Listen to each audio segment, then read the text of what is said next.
On the February of 24th, 2022, Vladimir Solovyov,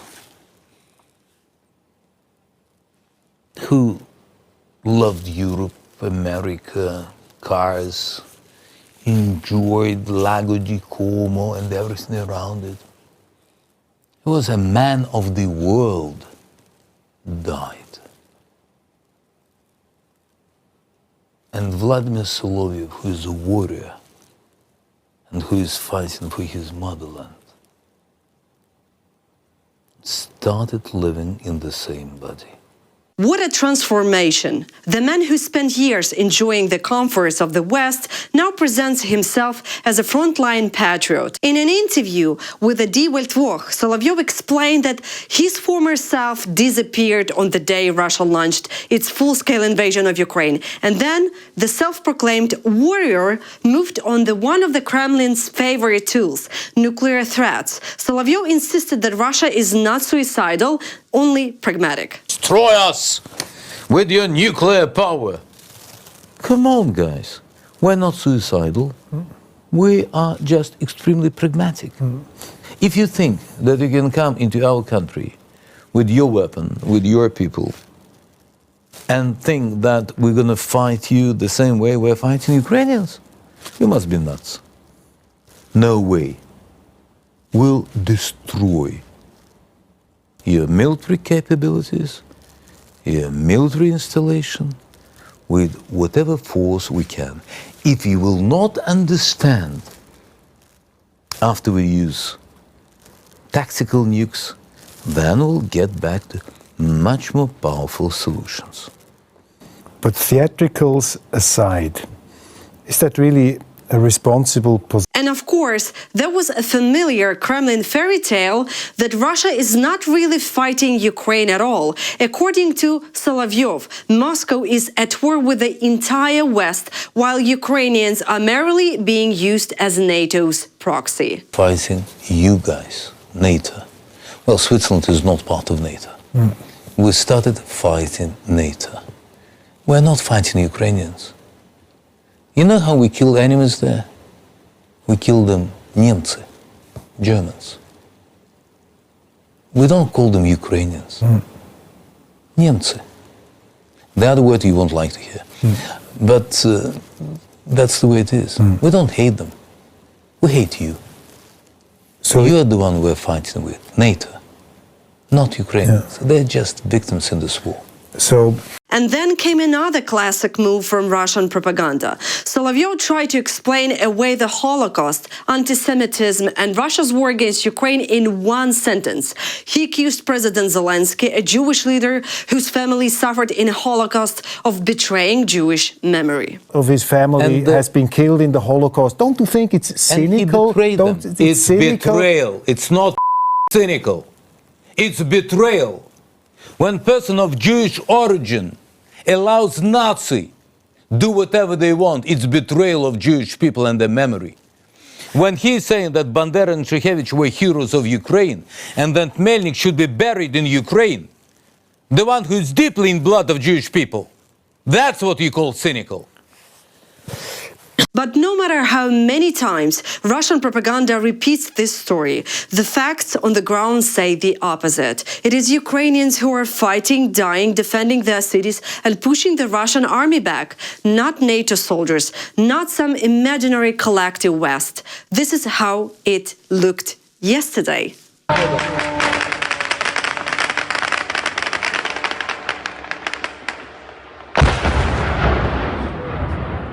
So this is Ukraine's long-range sanctions are working. Kyiv says its forces have carried out another series of strikes against important targets inside Russia and in temporarily occupied territories of Ukraine. President Zelensky says an oil facility in Russia's Yaroslavl region was hit more than 700 kilometers from the Ukrainian border. Ukrainian forces also struck the Azot enterprise in the Tula region, a facility linked to Russia's ability to produce explosives. Security challenges from Russia are not for 1 year and not for 5 years. Russia has chosen a long-term anti-European, anti-democratic strategy, and it is building its policy around it. Nothing else is heard from Moscow, except that they are trying to bribe certain politicians with certain benefits, but not for the sake of peace. They do it so that these politicians simply sell Russia the interests of their own nations, and the common interests of Europe have burned down the shop. The EU ambassador to Ukraine, Katerina Maternova, also reacted to the attack. She wrote that the Dormition Cathedral in the Kyiv Pechersk Lavra was on fire during Russia's massive attack on Kyiv and other cities. She reminded that the cathedral is a UNESCO World Heritage Site and one of the holiest places in Eastern Christianity. Dormition Cathedral in Kyiv. Pechersk Lavra is ablaze. Massive Russian attack on Kyiv and other cities is still going on as I write this. The cathedral is a UNESCO World Heritage Site and one of the holiest places in Eastern Christianity. It was built in 1053. This war is not about land and territory. It is an attack on the very core of Ukrainian identity and civilization, European civilization. Russians will not stop at anything. They must be stopped. World, do not look away. That is the point. Russia is not only destroying buildings, it is trying to erase memory, history, faith, and... Russians launched more than 60 missiles at the capital. In total, 70 missiles and 611 drones were fired across Ukraine. Because of their strike on the Kyiv-Pechersk Lavra, the Dormition Cathedral was on fire, a church whose history began back in the 11th century. And today, this is one of the largest Russian crimes against Christian culture. The State Emergency Service has already extinguished the fire on the roof of the cathedral. This is how Russia shows the world its intention to keep waging war. It is very important that there is a response from the G7 countries now gathering for the summit, and that this response is firm and meaningful. More pressure on the aggressor, more help for Ukraine with air defense, first of all with anti-ballistic systems. The Kremlin is already presenting its own version of Putin's phone call with Trump. Yuri Ushakov, Putin's foreign policy advisor, said Trump allegedly again spoke about the need to end hostilities and his readiness to influence both European leaders and Kyiv, including during the upcoming G7 summit.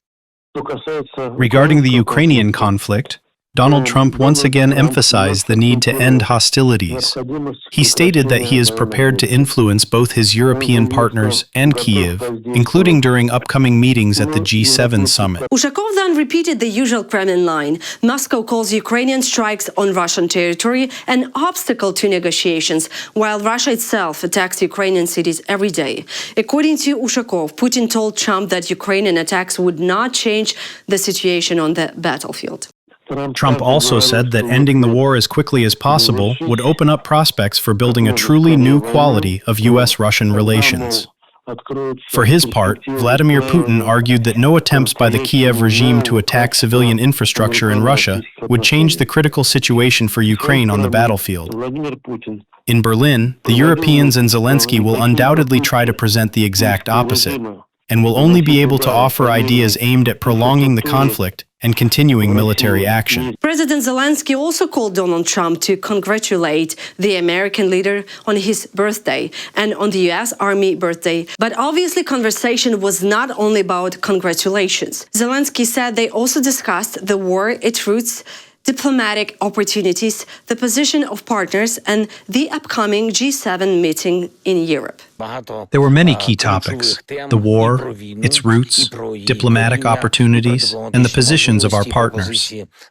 We spoke at length and in great detail. I thank the U.S. President for all the assistance the United States has provided.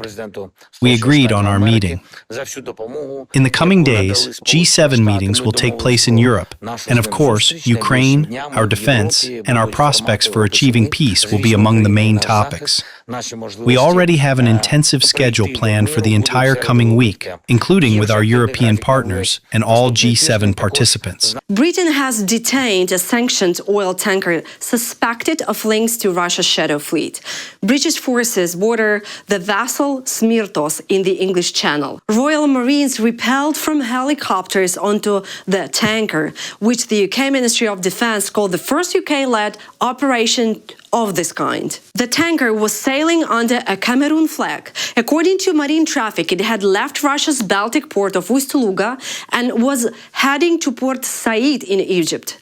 London says vessels like this help Russia evade oil sanctions and keep financing its war against Ukraine. Prime Minister Keir Starmer said the operation sent a message to those fueling Putin's war. They cannot hide. I think that shows the seriousness with which we're taking this, because it's not easy to do.